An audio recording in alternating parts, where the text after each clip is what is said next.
Capoeira, fandango, congada, folia de reis. O que da cultura popular brasileira você já conhece?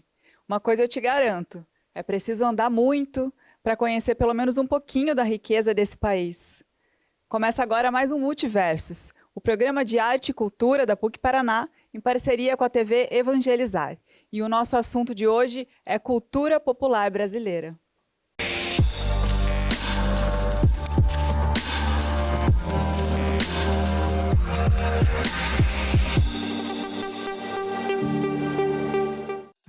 E para conversar comigo sobre cultura popular, eu tenho o prazer de receber Lia Marque, que é pesquisadora, produtora, cineasta, com uma relação de décadas já, né, com diversos grupos de cultura popular, de culturas tradicionais, fundadora da Olaria Projetos de Arte e Educação, completou 25 anos esse ano, inclusive. Meu Deus.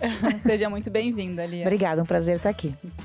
André Boquinha, contramestre de capoeira Angola, arte educador, começou a prática de capoeira com 7 anos lá em Salvador, onde nasceu, né, inclusive, e atualmente coordena o núcleo de capoeira Angola Zimba, em Curitiba. André, seja muito bem-vindo, obrigada pela tua presença. Gratidão, eu que agradeço.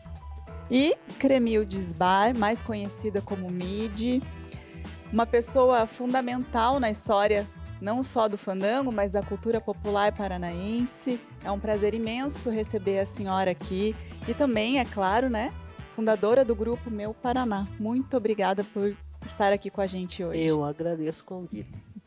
Dona Midi, a sua família vem de Antonina, a senhora já nasce aqui em Curitiba, né? E como é que começa a tua história com o fandango?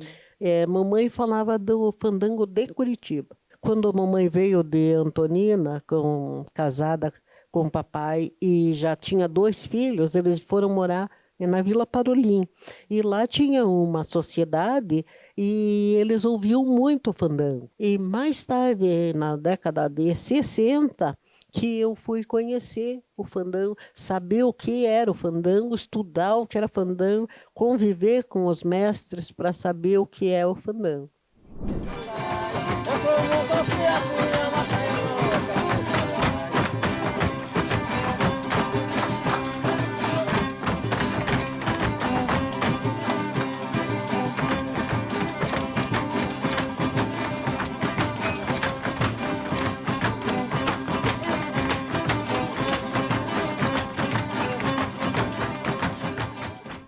E para quem ainda não conhece, né? Explica pra gente o que é o fandango. O fandango veio com os portugueses, né? E mais tarde, com a vinda dos escravos, né? O Porto de Antonina trazia muitos escravos e de Paranaguá, que eram portos fortes na época, eles traziam escravos, e os escravos que não eram vendidos eram descartados. O que é descartados? Eles tinham que morar em algum lugar, eles iam para aquelas ilhas no mato lá, e ficavam com os índios carijós que residiam ali e aqueles portugueses que ficaram morando ali. Os portugueses trouxeram esses instrumentos, que é a viola, o adufo, né, a rabeca, e ficou desta forma que nós conhecemos o fandango. Então não é só no Paraná que tem.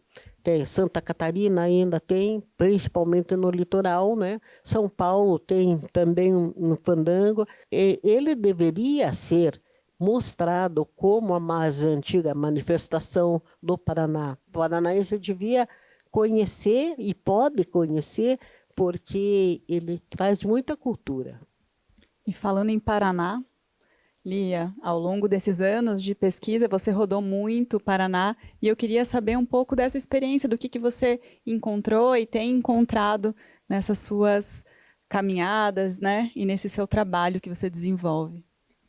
Bom, de fato, já são aí mais de 2 décadas de pesquisa com culturas populares, não só no Paraná, no Brasil, em várias regiões e também em Portugal, mas o Paraná, lógico, onde nós estamos aqui sediados, então é um tema que nos interessa e que a gente vai também criando relações.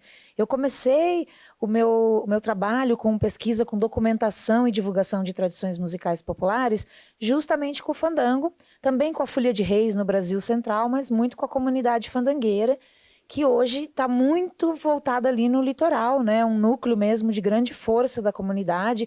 E o fandango, ele vai, como a Midi colocou, né? Buscando espaços.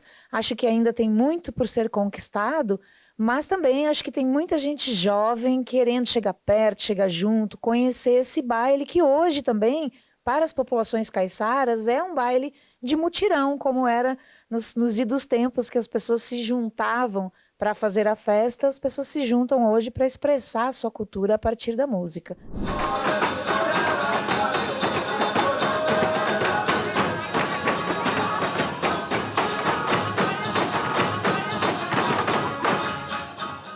O Paraná é um estado que realmente precisa dar muita atenção para esse universo dos povos tradicionais, um estado que durante o século XX passou de floresta de araucária a plantações, então muito deslocamento, muita migração e muitas perdas para as comunidades e para as festas populares em geral.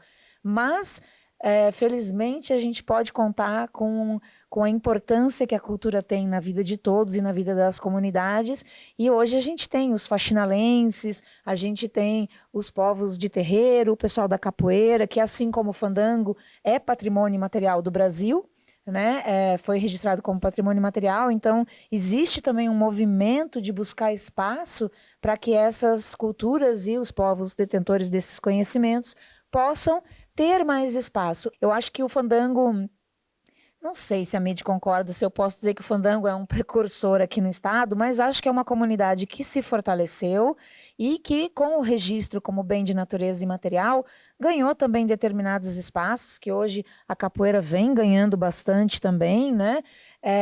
Para poder fazer com que esse baile, que é um baile comunitário, que é um baile de muitas identidades, até pelos conteúdos das músicas e das danças, pelo virtuosismo da interpretação de um batido, por exemplo, que são sapateados feitos com tamanqueados improvisados e que refletem um pouco a complexidade mesmo dessa sonoridade, tem recebido mais olhares. A gente espera, né, Midi, que sejam mais e melhores, porque todos precisamos e o fandango é lindíssimo. Acho que quem conhece se apaixona. Linda, é uma manifestação realmente linda, encantadora, né? Assim como todas que a gente encontra, não só no Paraná, né? Mas no Brasil, adentro, né? André, eu te pergunto como é que acontece a tua aproximação lá ainda criança com a capoeira, e aí como é que você chega aqui em Curitiba, né? E se torna representante do grupo Zimba aqui na cidade? Surge quando o meu mestre, Boca do Rio, ele realiza um evento, posso dizer internacional, mas ele realiza na Matriz, que é em Salvador. E lá, o núcleo aqui, Curitiba, na época, estava o Fábio, a Vanessa, as pessoas que estavam responsáveis pelo trabalho aqui. Fez uma cobrança para o mestre. Olha, mestre, a gente precisa de uma pessoa que esteja mais engajado, que tenha um pouco mais de vivência com o senhor e que vá para Curitiba, chegue para Curitiba e transmita isso para a gente, passe isso para a gente, que a gente está um pouco perdido. Aí nisso eu aceitei a proposta vir em 2012, né, fevereiro de 2012. Fui, né, mostrando como conviver em grupo, como conviver em comunidade e trazendo sempre essa visão africana, né, de trabalhar em grupo, trabalhar em comunidade, sempre pensar no coletivo. E em 2019 a gente consegue, quando o grupo Zimba vai tendo uma audiência, começa a ter um pouco mais assim de atenção, a gente começa a sair para as ruas, a gente começa a fazer eventos comunitários dentro das periferias, dentro das comunidades. O Zimba começa a ser visto, principalmente dentro da educação. A gente começa a ter umas oportunidades, olha, tem um espaço aqui, se vocês quiserem fazer a capoeira aqui de tal horário até tal horário. A gente foi para academia, então tinha aquela pessoal fazendo musculação e a gente com a capoeira aqui do lado, tal. E uma capoeira diferente, que é a capoeira Angola, porque quando fala capoeira, a gente imagina assim, que é aquela capoeira que é a mais popular, que é a capoeira contemporânea, que é descalço, tem uns cordãozinhos do lado. Não é essa capoeira que a gente pratica. A capoeira que a gente pratica é a capoeira Angola, que é uma capoeira que trabalha muito mais o lado filosófico, né? Trabalha mais o dia a dia. Falando no caso da capoeira, hoje a capoeira ela está em mais de 200 e poucos países. E principalmente dentro da educação. Nesse processo transatlântico, aqui, África, Brasil, e aí eu não gosto de falar Brasil, eu gosto de falar diáspora, há uma levada, uma potência muito forte. Vem um depósito de culturas aqui para o continente que isso se expande de uma maneira assim incrível, né? E aí vem essa formação de a luta de resistência. Há muitos anos a gente só existia dança de corpos. Era dança de corpos, não tinha um nome. Por exemplo, no caso da capoeira, que é a minha área, não existia capoeira. Dança de corpos, eram momentos que os negros africanos tinham seus momentos de lazer e extravasava, né, nesse mato que a gente chama de capoeira, né?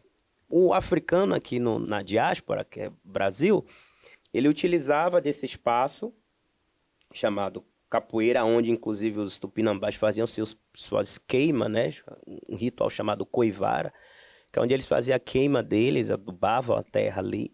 E era nesse espaço chamado capoeira. E ali, já que o espaço estava fofo, liso, pronto para fazer uma vadiação, fazer os movimentos da capoeira, e isso foi se expandindo. Isso a gente fala nos quilombos, nos matos.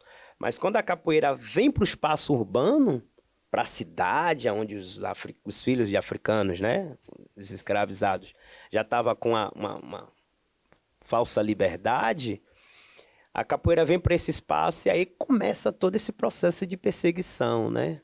Tudo que era feito pelo negro naquele tempo era perseguido pelos colonizadores, pelos europeus na época, principalmente pelos portugueses. Então, mas a capoeira foi uma luta que teve que dialogar bastante com o poder. E aí, resumidamente, assim, trazendo aí, falando da parte da capoeira Angola, quem eram esses africanos que estavam ali fazendo esses movimentos, né, os movimentos dos animais que eles tiravam, principalmente dos animais, eram os africanos vindo de Angola, porque a primeira levada que veio para aqui, para esse processo transatlântico desumano, que muitos ficaram, né, no oceano, foram os bantus que chegaram aqui. E aí deixou a sua contribuição, deixou a capoeira, deixou o samba, deixou várias culinárias, comidas, a feijoada, que todo mundo hoje adora, gosta de comer, né? A história, a cultura.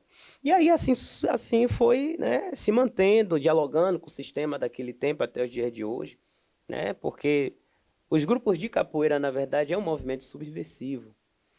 E ainda falando assim, especificamente em Curitiba, a cultura ainda ela não está sendo respeitada.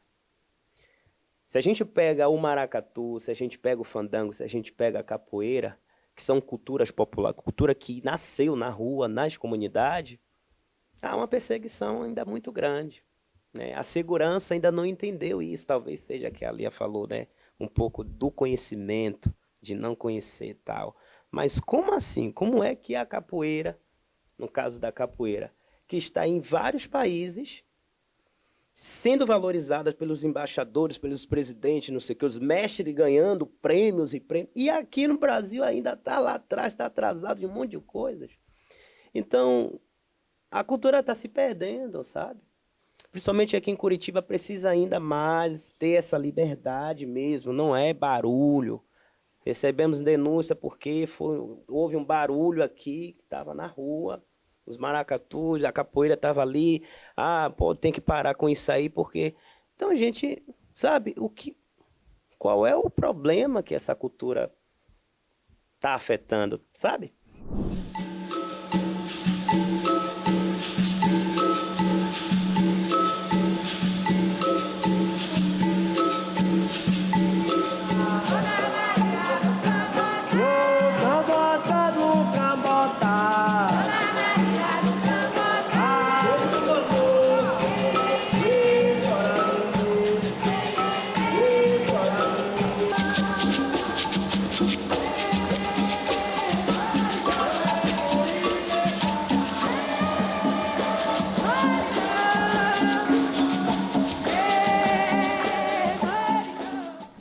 só pontuando esses pontos, essa questão que a dona Mide colocou nessa questão da valorização da cultura. E revitaliza, né? Humaniza, cura, é saúde, é o sistema imunológico até da humanização. Né? É isso. Com certeza, pontos muito, muito importantes. A gente vai continuar falando sobre isso, mas o Multiversos vai para um rápido intervalo. Não sai daí.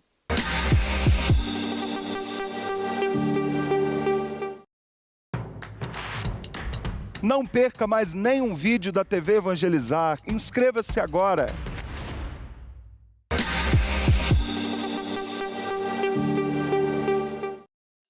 O Multiverso está de volta e hoje a nossa conversa é sobre cultura popular. Dona Mide, queria que a senhora contasse pra gente como é que nasce o grupo Meu Paraná.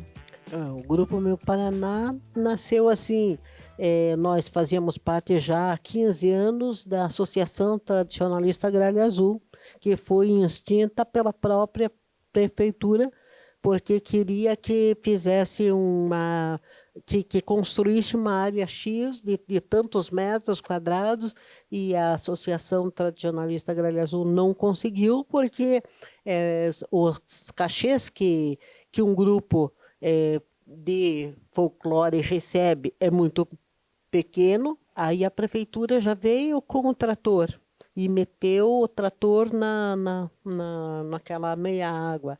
E aí misturou peneira com livro-ata e todo o que tinha ali ficou. E aí então me obriguei a fazer o Grupo Meu Paraná. E como o amigo falou ali, por que nos outros países é bem visto? É bem visto. Na Bélgica, por exemplo, a gente via assim, capoeira, né? Capoeira. E tudo que eles acham que é cultura, e então eles fazem, nas academias tem, né? Por que não tem aqui?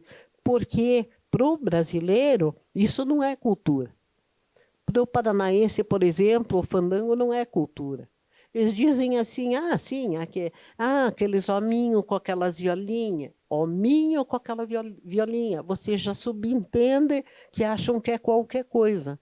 Eles não veem o valor que o fandango traz, as letras, que aquilo, a vivência deles, o que os portugueses deixaram, a comida, os temperos que eles trouxeram ali naquela região, tudo isso é cultura. E falando em divulgação da cultura paranaense, Lia, conta pra gente como é que acontece o Encontro de Tradições? Bom, o Encontro de Tradições surgiu justamente desses anos de pesquisa com as diversas comunidades nas quais eu tive o privilégio de documentar festas a partir dos livros e dos filmes. E o meu grande parceiro produtor, Stein, falou, a gente tem que reunir esse pessoal, a gente conhece tanta gente, foi em tantos lados. E aí ele literalmente me convenceu, porque é um projeto ambicioso que dá bastante serviço, como diria o pessoal da comunidade, né, dona Mide? E a gente criou esse espaço, a gente justamente não chama de festival, porque a gente quer trazer essa ideia de imersão, de se encontrar com os mestres, com as mestras, com os povos e suas culturas. E o encontro tem acontecido cada edição em uma cidade do Paraná. Ele reúne uma programação de música e dança, de apresentações, de oficinas, que tem uma característica bem forte de vivências, e de uma feira de artesanato, que é uma feira voltada para coletivos, para associações, para famílias, que desenvolvem um artesanato de identidade cultural com matéria-prima orgânica. Então, ele acaba sendo uma oportunidade de quem vai, é um evento aberto ao público, com programação para diversas faixas etárias. Quem vai encontra diversos representantes aqui, principalmente do Paraná. A gente gosta muito de fazer um intercâmbio e chamar grupos de outros estados, quando possível também, mas é uma oportunidade de ver a diversidade e de estar diretamente em contato com os mestres e com as comunidades.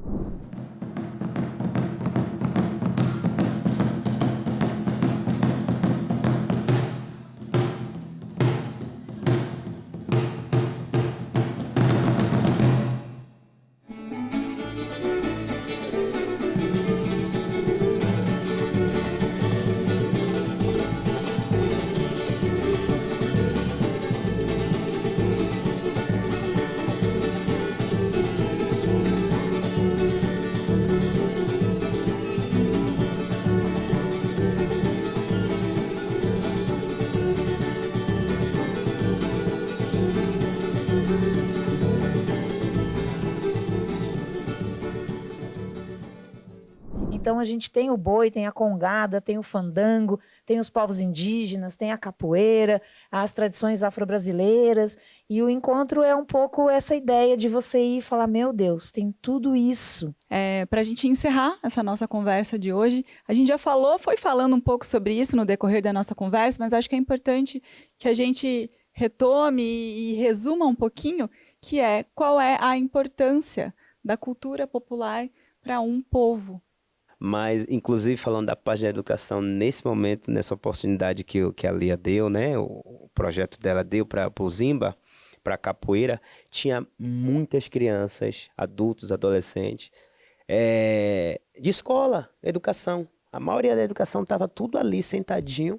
Inclusive, depois daquele evento, Lia, as escolas bateram um fio assim, ligando para a gente fazer uma apresentação lá, para a gente fazer uma... Eu digo, apresentação não, eu quero ir lá dar uma aula, fazer uma vivência, porque para justamente tirar desse estereótipo, e aí já respondendo a sua pergunta, dessa imagem que a sociedade, e aí a educação também às vezes peca nisso, de querer utilizar da cultura e levar a cultura para a educação de uma maneira de exposição, assim, como fosse brinquedo, como se fosse algo... vamos lá fazer. Não é isso, gente. É possível você ensinar matemática através da capoeira, é possível você falar de história, geografia, é possível você falar de humanização, ciência, tudo isso através da capoeira e tudo isso através da cultura popular, através do fandango, através dos contos, das apresentações, tudo isso é possível, porque é justamente tirar dessa imagem que a educação às vezes tem, que a sociedade também às vezes tem, de tipo, tratar a cultura popular, né, a cultura de um povo, de uma maneira descartável, assim, de tipo, só como utilizar como fosse um objeto, que eu usei, acabou, pronto, vocês não servem mais, vai para lá, não, isso aqui agora não dá mais. Não é isso, porque o Brasil foi construído através disso, gente. Se a gente for aprofundar um pouco dentro da história, né? Foi através dessa cultura. Então, mais valorização à cultura popular. É isso que eu digo, mais valorização e respeito. Axé. Bom, André, obrigada por me contar isso das escolas, porque é muito legal a gente saber, e a gente sabe que isso acontece muito com os grupos, o encontro de tradições é uma oportunidade de outros encontros, né? A gente fica feliz de saber disso. Vou responder você também, Amanda. As culturas populares, elas estão intimamente ligadas com as práticas das populações e dos seus territórios. Então, elas são fundamentais para a expressão dos povos e das regiões e das pessoas. Acho que tem um ponto de vista individual, cada mestre, cada cantador, cada dançarino tem a sua humanidade individual espelhada no resultado daquela arte que ele expressa quando ele canta, quando ele dança, e ao cantar e dançar a história daquele lugar, as memórias dos seus antepassados, os desejos para as novas gerações, e reproduzir esse conteúdo na sua arte, os povos tradicionais fortalecem não só o seu território, mas a sua expressão e a sua própria vida, a sua própria saúde enquanto coletividade. Quando a gente se abre para uma música diferente, para uma dança diferente, para uma expressão em particular de um povo, a gente oportuniza um crescimento coletivo. Quando o Gilberto Gil era ministro, ele viu o grupo de fandango, nós fomos, o Grupo Meu Paraná foi para Foz do Iguaçu, dançamos para ele chorou, porque nós fazíamos o trem com os tamancos, e ele disse que lembrou muito do pai dele, que passava um trem perto da casa dele, e ele lembrou muito do pai, ele chorou, achou muito bonito, temos fotografia com ele.